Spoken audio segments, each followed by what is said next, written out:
माँ Pratima recording studio Sheikhpura.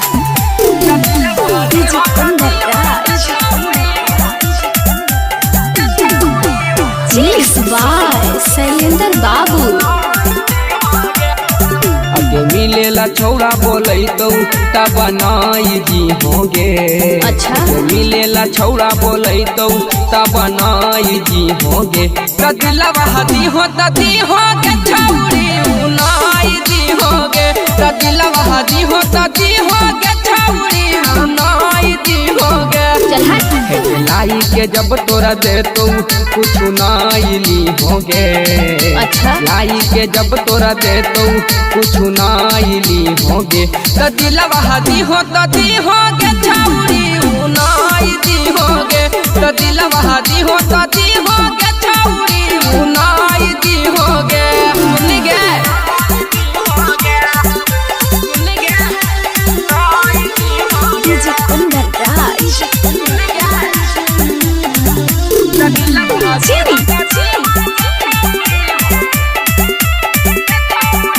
माँ Pratima recording studio Sheikhpura.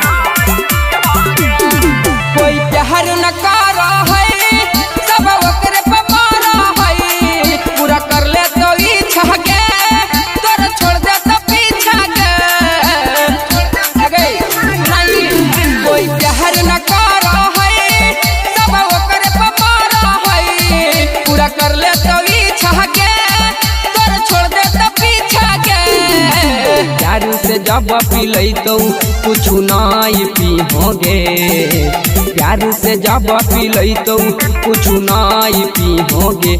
दिलवा हदी हो तदी होगे छौड़ी नाई दी होगे।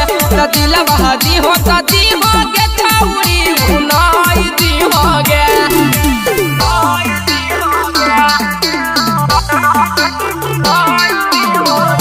मिक्स बाय शैलेंद्र बाबू।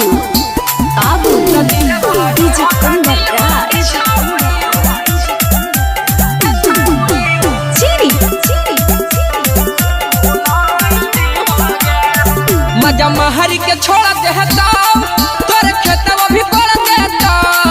कभी करी है न गलती गे न तो होता ही न गलती गे। नहीं मजा महर के छोड़ देता तोर खेतवा भी कर देता। कभी करी है न गलती गे न तो होता ही न गलती गे।